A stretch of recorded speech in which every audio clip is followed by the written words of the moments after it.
In 5, 4, Four, 3, three, 2. two. I never I never thought that thought it'd that it'd be be so so simple. simple. I I found found a a way. way. I found I a way. found a way in.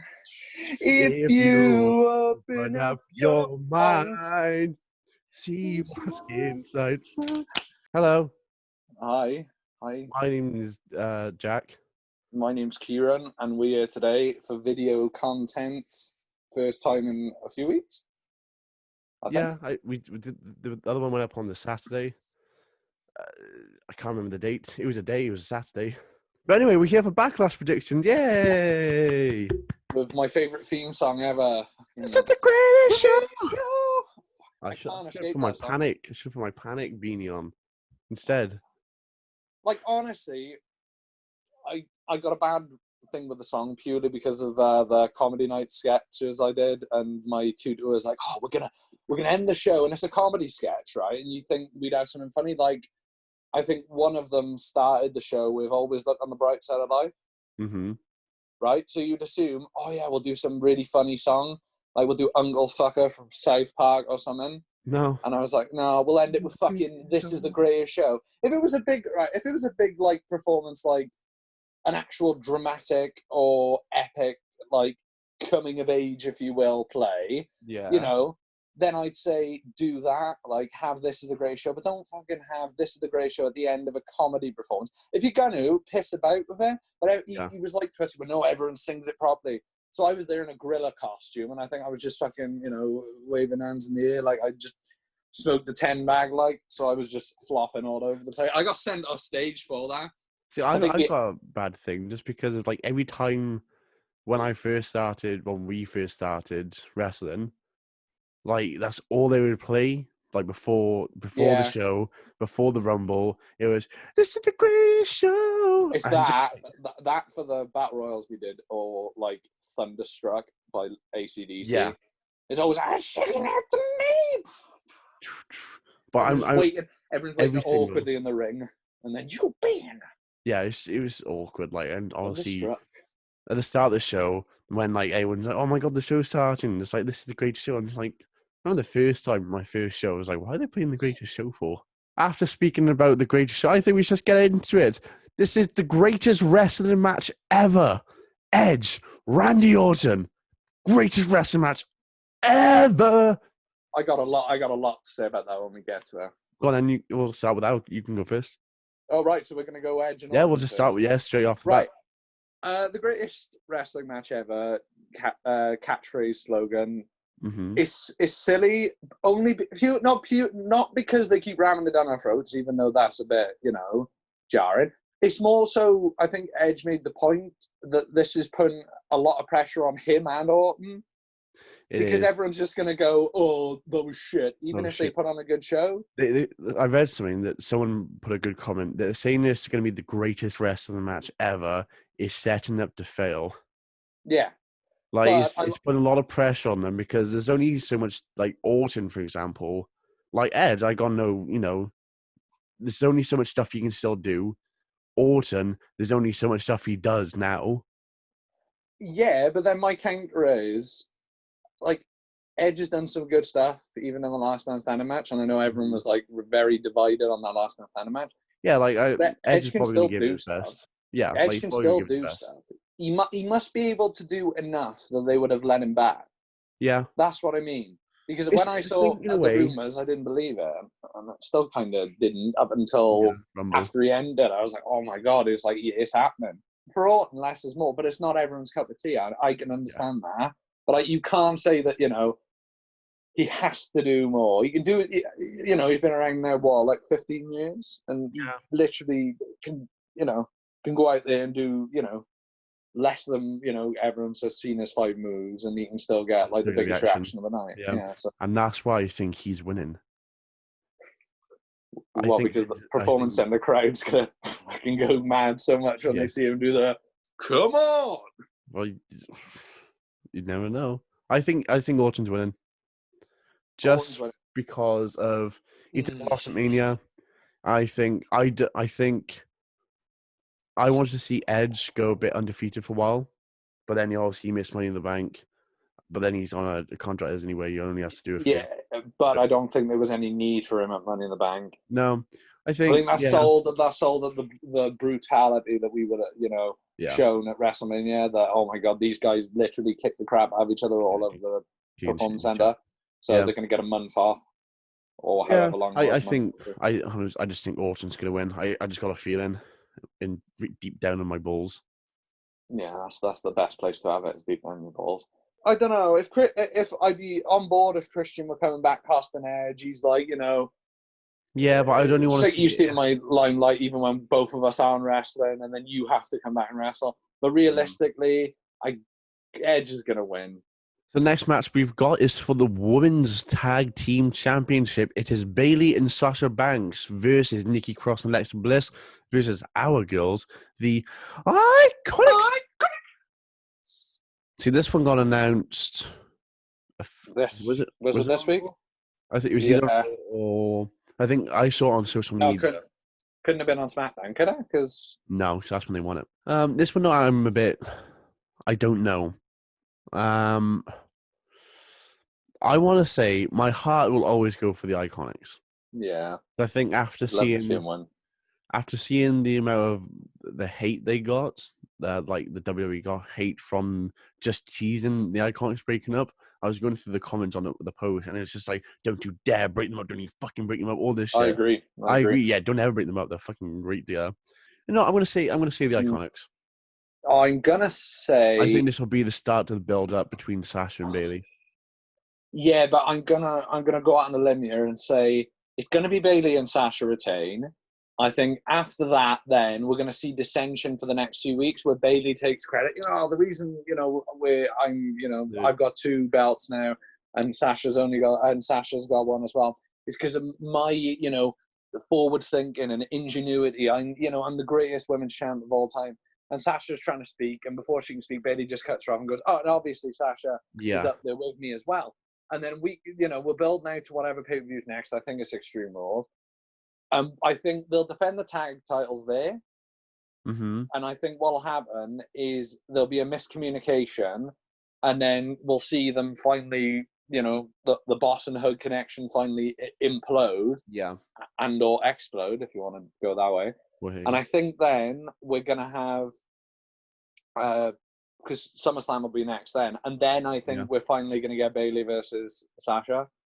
Going into the next match now, we've got Sheamus versus Jeffrey Hardy. Do you know he's got a brother called Matt? What? He's got a brother called Matt. Yeah. He disappeared. I don't know where he went to. Actually, to be honest, I forgot that. He's in AEW. I was like, where is Matt? Well, I was like, oh, crap. He died from Orton. And then he came back on Raw. Yeah. He came out in a neck brace. No, it makes a good point when it happened. It's like, so there's nobody in the back who would want to save Matt. No, he didn't care. Not his own brother.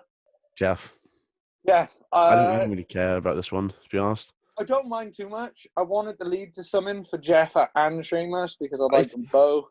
I'd like to see Sheamus challenge Braun. Because Sheamus hasn't done much in a while. I think this should have been for the IC title. Like, this would be a nice final. And then give Jeff the IC, maybe. Or Sheamus, because Sheamus... I honestly thought that was what this tournament was building to. Well, Sheamus being IC champ. Well, yeah, what I thought was going to happen, Sheamus would have obviously set up Jeff, which is apparently what we've established. It was Sheamus. It might not be. It could be a twist now. And Sheamus would be like, I didn't do it. This person did it. And Matt comes out and... I think Sheamus is winning this. Prolong the feud. You know what? I'm going to agree with you. I think Sheamus. I think Sheamus only because of Jeff and Sheamus have had 2 matches already before this, and Jeff won them. So I'm going to change to Sheamus. I go Sheamus. There's not much more to say about this match. No, I think the build's been decent. I got to be fair. At least the story. There's obviously ways it could be better, but at least this story to the match, which is a lot more than I can say for some of the other matches. The next one is for the United States of the American Championship. It's Apollo Crews versus Andrade. Now, Andrade ain't winning this. No, Apollo. Yeah, Apollo. On to the next one. I like Apollo at the minute. Like, I never used to really like him because, to me, he's good. He had a few decent things going from an NXT. I think like the best he's had was. But then in when NXT. he came to the main roster, he was just nothing promised to him. Like, I remember we just used to say he's got no personality. He just smiles, and I gave him the nickname King of Strong Smile. Yeah, that's class. That's quite good. I think Murphy should beat Apollo. That's a good shout. Or God, not God. Not Gaza. Theory. I think if anyone was to do it, it should be Murphy, and then that should be a feud between Theory and Murphy. So now we've got the Raw Women's Championship: Asuka versus Nia Jax, the lovable Nia Jax. Yeah, Asuka. I think that's all we have to say is Asuka. I don't think Nia's got so much heat on her. I think Vince love her. Does that much heat on her? Before we do move on, there's one thing I do want to mention. There's something on Raw which Nia Jax said, which really irritates me. She said that Asuka didn't win the championship. She was handed it to her. Either way, Asuka won the Women's Money in the Bank briefcase. So at one point, she still would have been challenging for the Raw Women's Championship. Yeah, but even that... But she wasn't handed to it. She won the Money in the Bank match. But not including that, the Money in the Bank ladder match was for the title. It's just the title was inside of the case. Yeah, it's like if they just like, oh, well, this for the... It was for the Raw Women's Championship. Just nobody knew about it at the time. Well, yeah, Becky like basically made out in like storyline that she kept this secret to see who would have been worthy to actually defeat her if they had have cashed in. Yeah. And it was Asuka. Asuka wins, and she needs to stop fucking losing to Charlotte. Next up, we have got the Universal Championship, which is a handicap, a 2-on-1 handicap match. It is the champion. Let me finish. It is the champion Braun Strowman defending against The Miz and Morrison. Hey, hey, ho, ho. Miz and Morrison. I'm not really invested in this, I gotta be honest. No. I was more invested in the Braun build-up with Bray. And even that. Yeah. Yeah, but I got a funny feeling we're going to get that at SummerSlam now, where the Fiend comes back and says, I've been watching in the shadows. I realised that I can't be... It just sounds like he's just sat in the corner, like... spanking the monkey, like. Braun. Well, I like the Miz and Morrison team.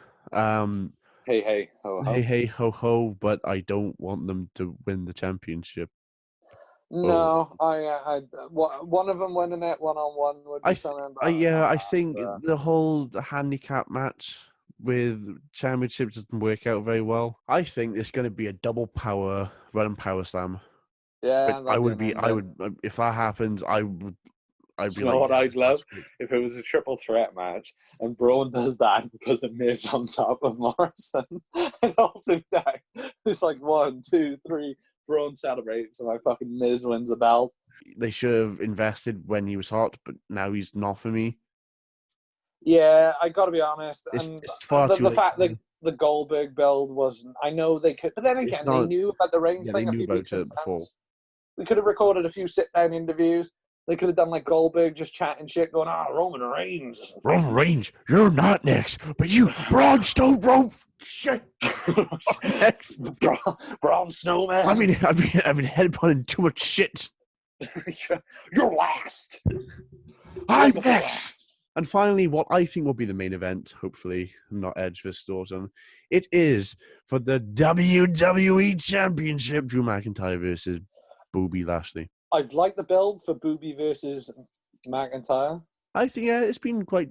And do you know what I love? It's the fucking simplest thing in wrestling, which Paul Heyman talked about in a podcast. I think it was on with Austin, and it's fucking awesome. And it is Paul Heyman doing it. It has to be Paul Heyman, because if you watch the Austin podcast he did on the network, right, he explains how finishing moves should be protected. It's something along those lines. I'm paraphrasing here, but he says, Mark Henry, for example, he said, Mark Henry goes out one night on Raw, wins a match, and the move is simply a headlock. He grabs him in a headlock, and they tap out immediately. And people go, whoa, fucking Mark Henry just won a match off a fucking headlock.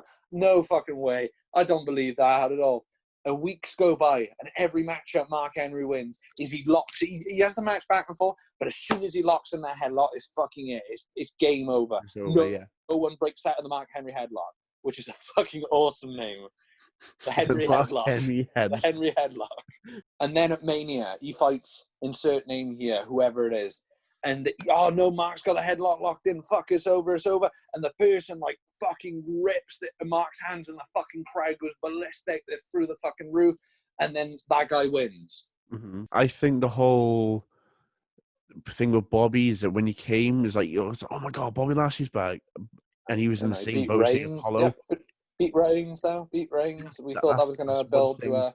That's one thing I was going to say. Is that obviously, Bobby was very underutilized again, just like Apollo. And obviously, for a while, I was like, I don't get Bobby. And then he beat Reigns, like, fuck, he beat Reigns. And then Reigns beat Bobby to fight Lesnar at SummerSlam. But yeah, I think Lashley was very underutilized for a while. And then obviously the whole Lana and Rusev thing, that just threw me off him completely. And then MVP stepped in, and I'm like, okay, yeah, I like where this is going to. I like the MVP and Bobby story. MVP is awesome on the mic. MVP has had some pretty good matches in the past, like really good, like the ones with Benoit at like Mania 23. Benoit? The one at Backlash, yes. Who's that? Yeah, it's good. I think Drew's going to win. Yeah, Drew's going to win, but I hope this leads to Lashley. Like, I'd love to see Lashley get transitioned to SmackDown and take the title from Braun. I think it should be close, though, to the point where it's like Drew was like, "Fuck, that was close." Or again, you can do what I'm obsessed with. My favorite finish in all of wrestling. Don't ask why. And I think you'll know it if I tell you it. What my favorite finish of all time is. It's the 3 finishes in a row. It's like, again, going back to the backyard wrestling we did. I think we did like a match at our equivalent of SummerSlam, and I think you hit me with like 3. Because your finisher was obviously the green bomb, which was like the Triple H knee. Yeah. You hit me with 2 of them. I bounced off the rope, and then you picked me up and then do a swinging jawbreaker. I love that ending. Finisher in indie wrestling as well. So anyway, guys, that is our predictions for Backlash 2020. The shittest year of my life. It's the shittest year of most people's lives, to be fair. Probably the shittest year, yeah. Yeah. I can only go uphill from here. Yeah. Hopefully we see that now, and guess what's going to happen next? Godzilla's going to kill us. Godzilla? Yeah. Yeah, all right. I'm on board with that. Realization is like, yeah. Wait, Godzilla. Yeah, if you did like the video, don't forget to give it that like and a subscribe. No favorites because why is no one telling me if you could favorite? I'm saying no, I don't know. I'm saying this every single week. I don't think you can. I think that's an old. I'm going to Google it. I'm going to put right here if you can or not. So, future Kieran, can I? I guarantee it's a no. And I'll be sad. You know, on this day, I see clearly. Everything has come to life. What a place and a broke dreams and leave it all behind. I mean, Kieran. On this day, I've been Jack. It's a ring. We've been Biosum. Everything has come to life. Thank you for watching. Not a chance to chase a dream, not a chance to feel. And I got switched to his fucking Rob Zombie famous. Yeah, I'm on a rando, number 95. Take me to my home jet boots and ultraline. Seeing heaven. That's done. A horror show. The video's done. Watching night and smooth step back and watch it. Bye.